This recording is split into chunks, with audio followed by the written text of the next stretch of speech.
시간이 지나면 자연스럽게 없어지는 급성염증과는 달리 끊임없이 생기는 미세염증을 만성염증이라고 합니다. 만성염증은 매일 조금씩 우리 몸을 갉아먹다가 신체를 손상시키고 몸의 한계에 달하는 시점에 이르러 임상증상이 발현되는데 이때는 너무 늦어서 되돌릴 수가 없게 되는 것입니다. 만성염증을 없애는 약은 약상자에 있는 것이 아니라 냉장고 안에 있습니다. 염증을 없애는 음식 어떤 것이 있을까요? 그 중에 딱 한 가지만 꼽으라면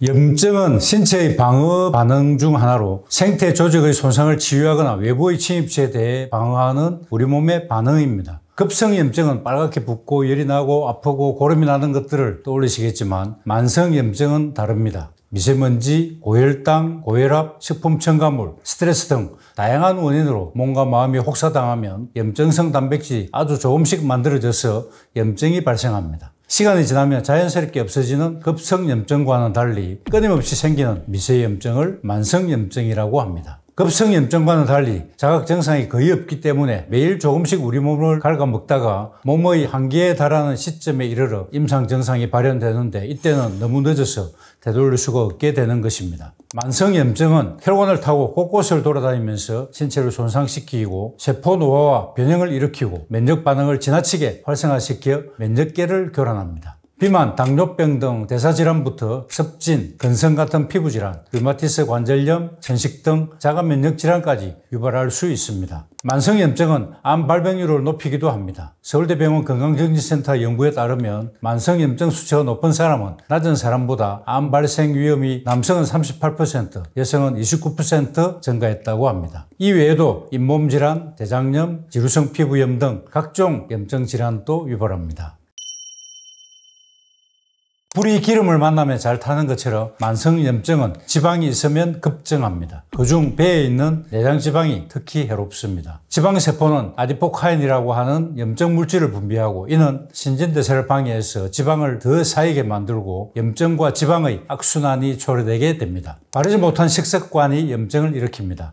고열량 음식에 포함된 지방 성분은 혈관을 손상시키고 염증 물질을 유발시키며 액상과당은 혈액 속 단백질과 엉겨 붙는 현상이 빠르게 일어나는데 당과 단백질이 엉겨 붙은 것을 최종 당화산물 즉 AUG라고 부르는데 이 AGE는 염증 물질을 생산합니다.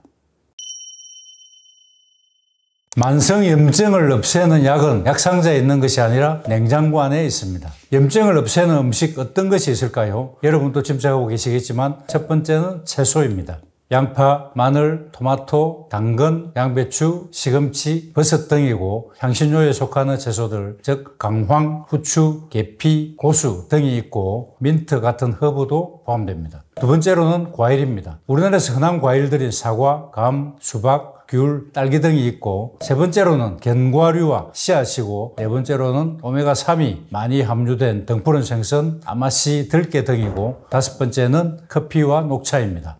만성염증을 없애는 음식은 채소, 과일, 견과류, 오메가3, 녹차 등이라고 말씀드렸는데 그 중에 딱 한 가지만 꼽으라면 저는 토마토를 들고 싶습니다. 토마토에는 라이코펜이 많이 함유되어 있는데 이 라이코펜이 활성산소를 배출시켜서 세포를 건강하게 만들고 만성염증을 제거하는 데 효과적이기 때문입니다. 토마토의 껍질이 질겨서 식감이 좋지 않기 때문에 익혀서 껍질을 벗긴 후에 요리하는 분들이 많으시죠. 껍질에 라이코펜이 많기 때문에 껍질을 꼭 드시기 바랍니다. 정 소화가 안 되시면 갈아서 드시는 것을 추천합니다. 토마토에 함유된 식물 영양소인 라이코펜은 만성염증을 제거해 주는 것 외에도 남성들 특히 전립선 건강에 큰 도움을 줍니다. 그래서 여러 연구에서 전립선암 예방에 효과가 큰 것으로 밝혀져 있습니다. 그리고 라이코펜은 알코올이 분해되면서 나오는 독성 물질을 배출하는 역할도 하기 때문에 술 마신 후에 토마토 주스를 마시든지 술안주로 토마토 요리를 추천합니다. 그리고 토마토 속의 비타민 K는 골다공증이나 노인성 치매 예방에 도움이 되고 비타민 C는 피부에 탄력을 줘 잔주름을 예방하고 멜라닌 색소가 생기는 것을 막아서 기미 예방에도 효과가 뛰어납니다. 토마토 속의 칼륨은 체내 염분을 몸 밖으로 배출시켜서 짜게 먹는 습관이 있는 우리나라 사람들에게 도움이 되고 특히 고혈압 예방에 도움을 줍니다. 토마토와 함께 먹으면 좋은 식품으로 올리브오일, 아보카도, 양파를 들 수 있습니다. 토마토 속의 지용성 비타민인 비타민 A와 라이코펜은 기름과 함께 먹으면 흡수율이 좋아지는데 올리브오일은 단일 불포화 지방산을 함유하고 있어서 토마토의 영양소 흡수를 증가시켜줍니다.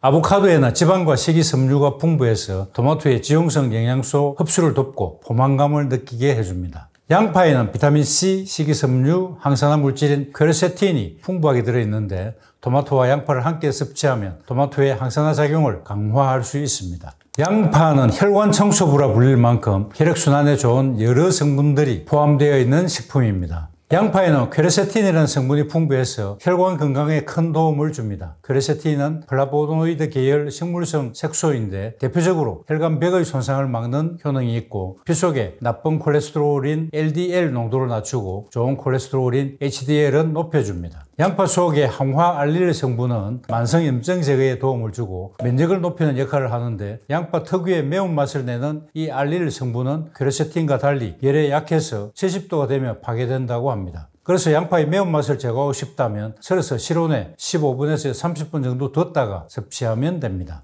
퀘르세틴은 열에 강하기 때문에 굽거나 볶거나 끓여도 별로 파괴되지 않습니다. 토마토와 양파를 함께 넣어서 샐러드를 만들어 먹어도 좋고 샌드위치를 만들어 먹어도 좋습니다. 초간단 토마토 양파 서프를 만들어 드셔도 되고 소면에 토마토와 양파를 잘게 썰어서 양념으로 섞어 먹어도 되고 함께 푹 끓여서 스튜를 만들어도 잘 어울리고 맛도 좋습니다. 토마토는 생으로 먹으면 체내 흡수율이 4% 정도밖에 안 되지만 열을 가하면 10배 정도 흡수율이 증가됩니다. 80도 이상에서 2분 가열하면 효능이 6%, 15분 가열하면 17%, 30분 가열하면 35% 증가된다고 하니까 30분 이상 가열하면 좋겠죠. 열을 가한 토마토를 오랫동안 보관하는 방법을 토마토 캔닝이라고 하는데 푹 끓인 토마토를 소독한 용기에 담아서 잘 밀봉하면 장기 보관하면서 먹을 수 있습니다. 그리고 토마토와 양파 섭취 시 주의해야 될 사항이 있는데요. 토마토의 주 영양 성분인 라이코펜과 양파의 퀘르세틴 모두 껍질에 많이 함유되어 있기 때문에 요리를 할 때 껍질째 요리하는 것이 중요합니다. 토마토는 대체로 안전한 식품으로 알려져 있지만 일부 사람들은 토마토를 섭취할 때 부작용을 경험할 수도 있습니다. 토마토에는 솔라닌이라는 화학물질이 함유되어 있어서 일부 사람들은 솔라닌에 알러지 반응을 보일 수 있습니다. 피부 발진, 가려움증, 구취 등이 있을 수 있습니다. 이처럼 토마토를 섭취할 때는 개인의 체질에 따라 부작용이 발생할 수 있기 때문에 적절한 양과 방법으로 섭취하는 것이 중요합니다. 특히 알레르기가 있는 분은 섭취를 자제하는 것이 좋겠습니다. 반대로 만성염증을 악화시키는 음식 3가지를 고르자면 최종 당화산물 즉 AGE를 만드는 단당류, 예를 들어서 부드러운 빵이나 과자, 패스트푸드 등의 단당류, 기름진 육고기와 육가공 제품, 그리고 술, 이 3가지가 만성염증을 잘 초래하는 3가지 음식입니다. 2020년 하버드 의대에서 발표한 스페셜 헬스 리포트 만성염증을 없애는 방법을 보면 첫째로 항염식품 섭취하기입니다. 앞에서 항염식품에 대해서 자세히 설명드렸습니다만은 채소, 과일, 견과류, 오메가3, 녹차와 커피라고 말씀드렸고 둘째는 장내 미생물 관리하기입니다. 장내 유익균들의 먹이가 되는 다당류나 섬유질 식품을 많이 섭취하고 유해균의 먹이가 되는 기름진 음식과 패스트푸드를 피하는 것이 좋습니다. 셋째는 적절한 운동을 해야 되고 넷째는 충분한 수면, 다섯째는 금연, 여섯째는 절주, 일곱 번째 만성 스트레스 극복이고 마지막으로 염증을 줄여주는 건강보조식품 섭취하기인데 여기에는 커큐민, 생강, 카테킨, 클로로겐산, 오메가3, 퀘르세틴 등이 있습니다.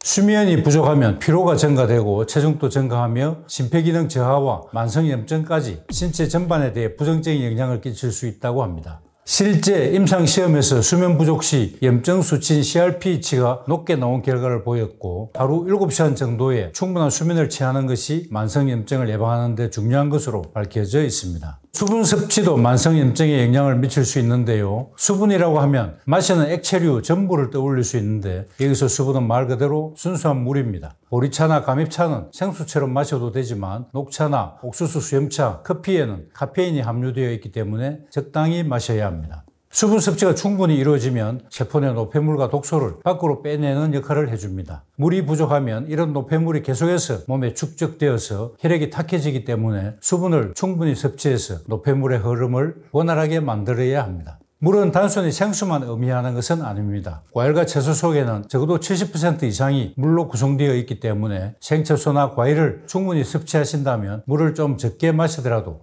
충분한 양의 수분을 섭취하는 것과 마찬가지가 될 수 있습니다.